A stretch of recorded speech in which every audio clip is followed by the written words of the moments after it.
नमस्कार दोस्तों, स्वागत है आप सभी का अपने अपने YouTube चैनल मैथ्स एकेडमी पर। दोस्तों, हमारी चल रही थी रीजनिंग की प्रैक्टिस सेट, उसके अंदर हम आज नेक्स्ट सीरीज लेकर आए हैं। इसमें हम 15 क्वेश्चन आपको सॉल्व करवाएंगे 15 अलग अलग टाइप के को टॉपिक से। तो अभी तक भी आपने हमारे चैनल को सब्सक्राइब नहीं किया है तो अभी जाकर बेल आइकन को दबाएं, सब्सक्राइब करें, वीडियो को लाइक करें, अपने फ्रेंड्स ग्रुप में शेयर करें ताकि हमें भी मोटिवेशन मिल सके अच्छी अच्छी वीडियोज़ आपके लिए लाने के लिए। तो आप किसी भी कॉम्पिटिशन एग्जाम की तैयारी कर रहे हैं तो हम हर तरीके के वीडियो मतलब हर तरीके के जो क्वेश्चन होते हैं उनको हमारी वीडियो में इंक्लूड करने की कोशिश करते हैं। तो चलिएगा फ्रेंड्स, हम शुरू करते हैं। आज का हमारा क्वेश्चन नंबर फर्स्ट देखिएगा। क्वेश्चन नंबर फर्स्ट हमारा क्या कहता है? क्वेश्चन नंबर फर्स्ट है कि नीचे दिए गए प्रश्न में संबंधित संख्या को हमें चुनना है। 431 का 12 से जिस प्रकार संबंध है, 345 का कौन सी संख्या से होगा? तो देखिएगा, यदि मैं 431 से 12 लाना चाहूँ तो 4 + 3 + मैं 1 करूँ तो 4 5 6 7 और 8 होता है, लेकिन है इधर 12, मतलब कि ये प्लस वाला तो हमारे काम नहीं आएगा। अब मैं मल्टीप्लाई करके देखूँ तो 4 × 3 × 1, तो मैं 4 × 3 × 1 करूँ तो हमें 4 × 12 प्राप्त होता है। इसी प्रकार मैं 3 4 5 दूसरी संख्या को मल्टीप्लाई करके देखती हूँ, 3 × 4 × 5, तो हमें क्या प्राप्त होता है? 4 × 12 12 5 60। तो 60 हमारे कौन से ऑप्शन में है? ऑप्शन नंबर बी में है। इसका मतलब हमारे 60 सही जवाब हो जाएगा। आगे देखिएगा, नेक्स्ट क्वेश्चन की तरफ हम बढ़ते हैं। नीचे दिए गए प्रश्न में संबंधित संख्या को मतलब संबंधित शब्द को चुनना है। समुद्र का जिस प्रकार से किनारे से संबंध है, नदी का किससे संबंध होगा? देखिएगा, समुद्र के पास जो होता है चारों तरफ, वो क्या होता है फ्रेंड्स? किनारा कहलाता है। इसी प्रकार जो हमारी नदी होती है उसके जो चारों तरफ का जो क्षेत्र होता है वो क्या कहलाता है? तट कहलाता है। तो ऑप्शन नंबर डी इसका सही जवाब हो जाएगा। मुझे पूरी उम्मीद आपको समझ में आ गया होगा। क्वेश्चन नंबर थर्ड देखिएगा, नीचे दिए गए प्रश्न में लुप्त संख्या को हमें ज्ञात करना है।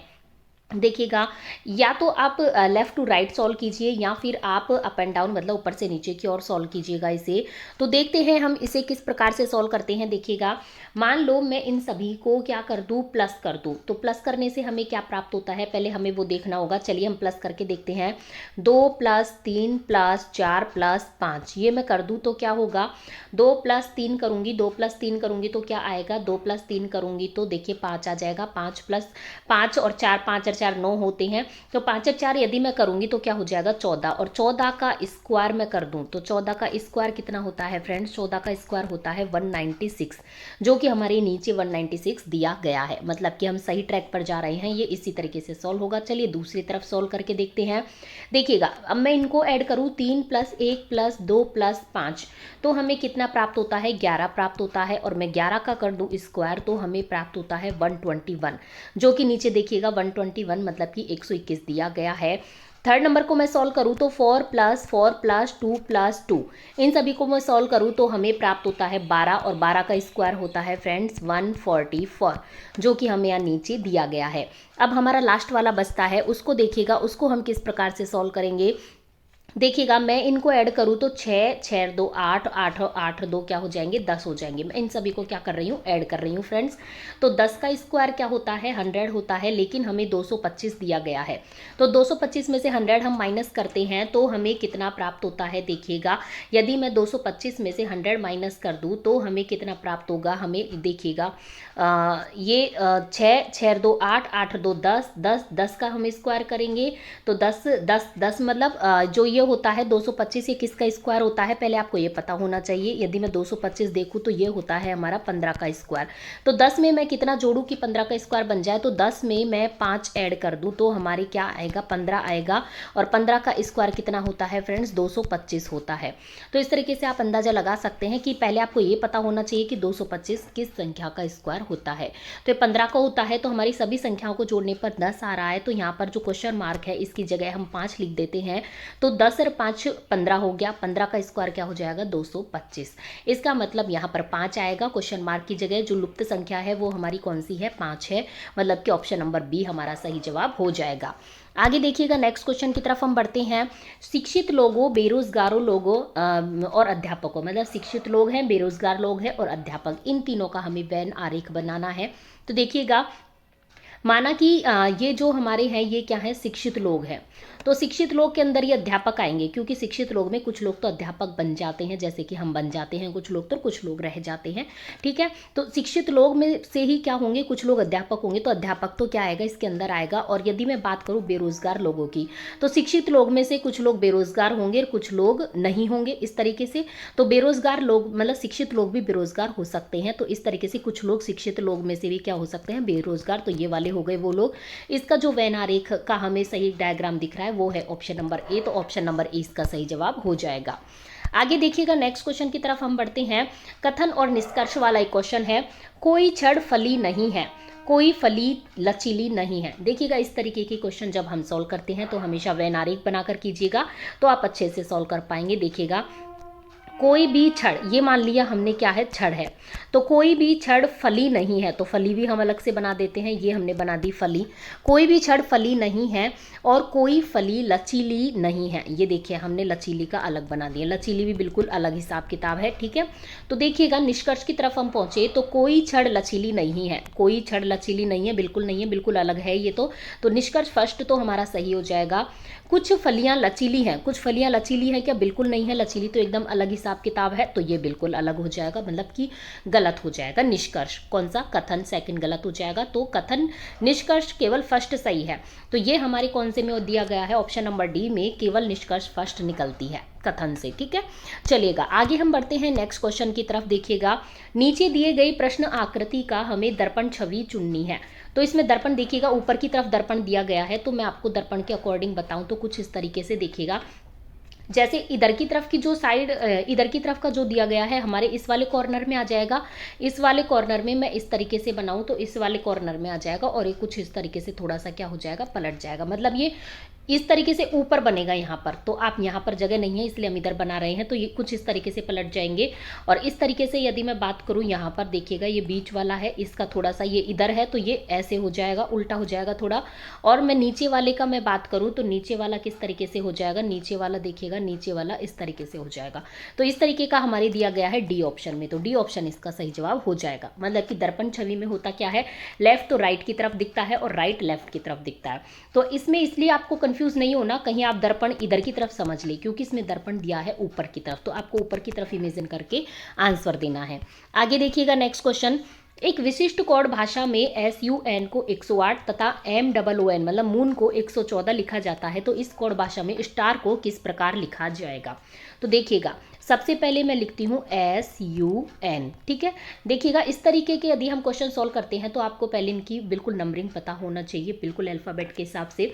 तो मैं S की बात करूँ तो सन में S होता है, S आता है हमारे 19 नंबर पर, U हमारे आता है 21 नंबर पर, एन हमारे आता है 14 नंबर पर। यदि मैं इन सभी को ऐड करती हूँ तो हमारे क्या आता है, 54 आता है, और 54 को मैं 2 से मल्टीप्लाई कर दूँ तो हमें 108 प्राप्त हो जाता है। इसी प्रकार से मैं लिखूँ क्या, मून, MOON में देखिएगा, यदि मैं M की बात करूँ तो M में देखिएगा, यदि मैं M की बात करती हूँ तो M का जो नंबरिंग होता है वो होता है 13, ठीक है। और O की मैं बात करूँ तो O की नंबरिंग होती है 15, फिर दोबारा 15 क्योंकि डबल O है। फिर N की मैं बात करूँ तो होती है 14। इन सभी को यदि मैं ऐड करूँ तो हमारे आता है 57, और 57 को मैं 2 से मल्टीप्लाई कर दूँ तो हमारे आता है 114, जो कि यहाँ पर दिया गया है। आगे मैं बात करती हूँ किसकी, आगे मैं बात करती हूँ स्टार की, STAR, ठीक है। यदि मैं स्टार की बात करूँ तो स्टार में देखिएगा किस तरीके से हम स्टार वाले को सॉल्व करेंगे। S की मैं बात करूँ तो S की नंबरिंग होती है 19, T की नंबरिंग होती है 20, और मैं बात करूं यदि किसकी, ए की नंबरिंग कितनी होती है, 1 होती है, प्लस आर की नंबरिंग होती है 18 मतलब कि 18। इन सभी को मैं ऐड करूं तो आता है 52 को मैं 2 से मल्टीप्लाई करूं तो हमें प्राप्त होता है 116, जो कि हमें दिया गया है बी ऑप्शन में, तो बी ऑप्शन इसका सही जवाब हो जाएगा, ठीक है। आगे हम बढ़ते हैं नेक्स्ट क्वेश्चन की तरफ। देखिएगा, नीचे दिए गई श्रृंखला को पूरा करें। -4, फिर यहाँ पर हमें लुप्त संख्या ज्ञात करनी है, फिर 1, 3.5, 6, 8.5। तो देखिएगा एक दफ़ा मैं नीचे इसको लिख लेती हूँ। देखिएगा -4 है, फिर यहाँ पर हमें इस संख्या ज्ञात करनी है, फिर 1 है, फिर है हमारा 3.5, फिर है हमारा 6, फिर है हमारा 8.5। तो देखिएगा सबसे पहले ये क्या है, बढ़ते हुए क्रम में है। बढ़ते हुए क्रम में है तो मैं इनका अंतर ज्ञात कर लेती हूँ। यहाँ पर हमें अंतर नहीं पता क्योंकि संख्या नहीं पता, यहाँ भी नहीं पता। चलिए इन दोनों का अंतर देखते हैं। इन दोनों का अंतर कितना है हमारा 2.5। फिर इन दोनों का अंतर देखते हैं। इन दोनों का अंतर भी है +2.5 और इन दोनों का अंतर भी है हमारा कितना +2.5। इसका मतलब क्या है, -4 में यदि -4 में से हम 2.5 यदि ऐड करते हैं तो इनका मतलब अंतर भी क्या होना चाहिए, 2.5 होना चाहिए। तो यदि मैं -4 में 2.5 यदि ऐड करती हूँ तो हमारा क्या आता है, माइनस का 1.5। मतलब यहाँ पर मैं -1.5 लिख दूँ तो देखिएगा इन दोनों का अंतर भी कितना हो गया, 2.5 हो गया। ठीक है, तो इसका सही जवाब क्या हो जाएगा, ऑप्शन नंबर बी सही जवाब हो जाएगा। 2.5 के डिफरेंस पे सारी संख्याएं हैं तो 1.5 इसमें सही जवाब हो जाएगा। आगे देखिएगा नेक्स्ट क्वेश्चन, नीचे दिए गए अक्षर श्रृंखला को पूरा करें। ARCXOZULM, यहाँ पर हमें क्या लाना है, क्वेश्चन मार्क की जगह बताना है, और OFQ।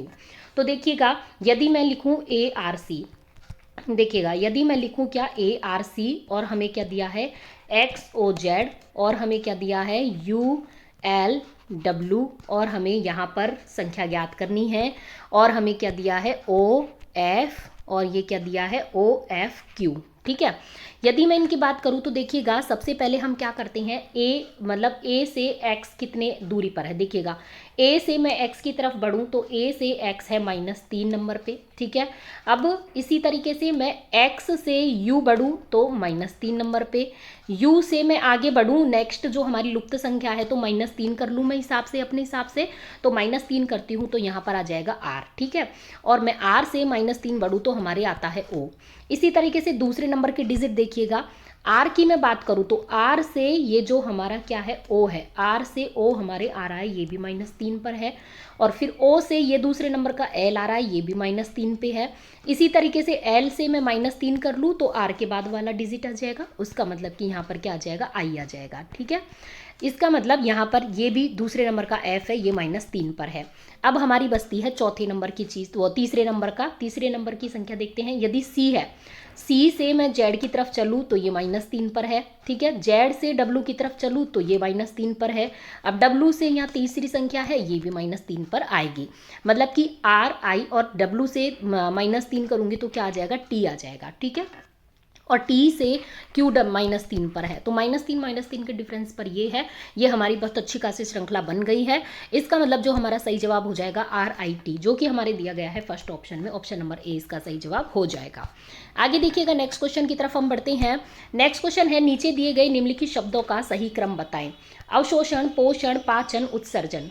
तो यदि मैं बात करूं तो देखिएगा सबसे पहले हमारे क्या आता है, पाचन क्रिया होती है। उससे हम क्या करते हैं, चीज़ें हमारे जो अच्छी पौष्टिक चीज़ें उनको हम अवशोषित करते हैं चीज़ों को, उससे हमें क्या मिलता है, पोषण मिलता है। मतलब तीसरे नंबर का हो जाएगा। और फिर हम बची कुची वेस्टेज चीज़ों का उत्सर्जन कर देते हैं लास्ट में। तो 2 1 3 4 हमारे दिया गया है बी ऑप्शन में, नंबर बी ऑप्शन इसका सही जवाब हो जाएगा। आगे देखिएगा नेक्स्ट क्वेश्चन, एक मनुष्य पूर्व की ओर चलना प्रारंभ करता है। पहले आपको पता होना चाहिए पूर्व, पश्चिम, उत्तर, दक्षिण कौन कौन सी दिशाएं होती हैं। तो राइट साइड को हमेशा पूर्व होगा, लेफ्ट साइड को हमेशा पश्चिम होगा, ऊपर की तरफ हमेशा उत्तर होगा और नीचे की तरफ हमेशा दक्षिण होगा। ठीक है, तो देखिएगा एक मनुष्य पूर्व की ओर चलना प्रारंभ करता है। अब एक मनुष्य है वो पूर्व की ओर चलता है तो ठीक है, इधर की तरफ चल लिया और 75 मीटर चलने के बाद कितना चलता है, 75, ये 75 मीटर चल लिया। 75 मीटर चलने के बाद फिर वो क्या करता है, देखिएगा ये 75 मीटर चल लिया है वो सॉरी 75 मीटर चलने के बाद वह अपने बाईं ओर मुड़कर सीधे 25 मीटर चलता है। अब बाईं ओर मुड़ गया इधर की तरफ और ये चल लिया 25 मीटर। ठीक है, कितना चल लिया, 25। इसके बाद फिर वह बाईं ओर मुड़ता है, तो फिर बाईं ओर मुड़ेगा तो इधर की तरफ मुड़ गया, फिर बाईं ओर मुड़ता है और सीधे 40, ये कितना चल लिया है, 40 मीटर की दूरी तय करता है। फिर बाईं ओर मुड़कर 25 मीटर, फिर बाईं ओर मुड़कर 25 मीटर, मतलब कि ये तो यहीं पहुंच गया। फिर बाईं ओर मुड़कर 25 मीटर चलता है। तो ये क्या बोल रहा है कि बाईं ओर मुड़कर 25 चला गया तो प्रारंभिक स्थान से कितनी दूरी पर है। तो प्रारंभिक स्थान हमारा कहाँ था, प्रारंभिक स्थान हमारा यहाँ था, तो ये वाली दूरी हमें निकालनी है।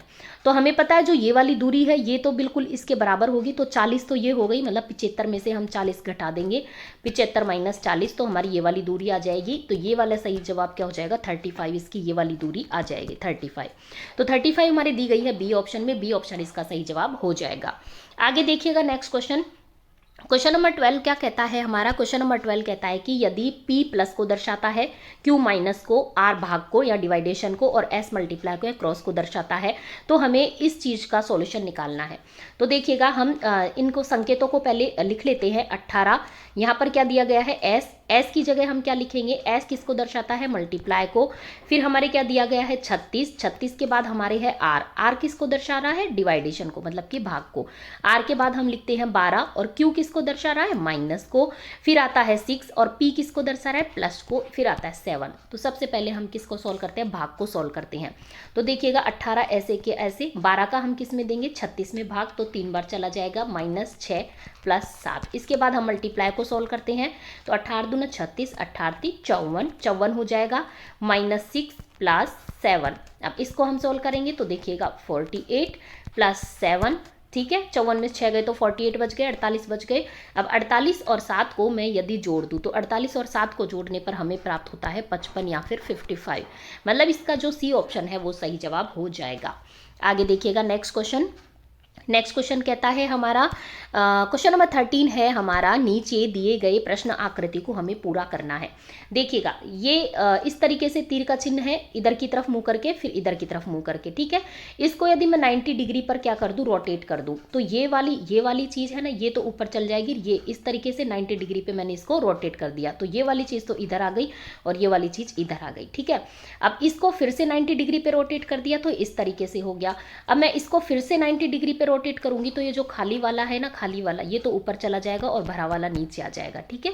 और ये जो तीर के चिन्ह है ये कुछ इस तरीके से मुड़ जाएंगे, जो कि हमारे दिया गया है बी ऑप्शन में। तो बी ऑप्शन इसका सही जवाब हो जाएगा। सभी को हमने 90 डिग्री पे रोटेट कर दिया। आगे देखिएगा नेक्स्ट क्वेश्चन है, नीचे दिए गए प्रश्न में संबंधित अक्षरों को चुनिए। ACEGIK का जिस प्रकार संबंध है MOQ के बाद वही आएगा। देखिएगा मैं लिखूं यहाँ पर ACE और फिर मैं लिखूं यहाँ पर GIK, जिससे हमको संबंध निकालना है इसका, ठीक है। देखिएगा इसको हम किस तरीके से सॉल्व करते हैं। देखिएगा A और G में है +6 का अंतर, C और I इसमें है +6 का अंतर, E और K इसमें भी है +6 का अंतर। इसी तरीके से हम यहाँ पर लिखते हैं MOQ, इसमें यदि मैं +6 ऐड करूँ तो M +6 करूँगी M में तो क्या प्राप्त होगा, हमें S प्राप्त होगा।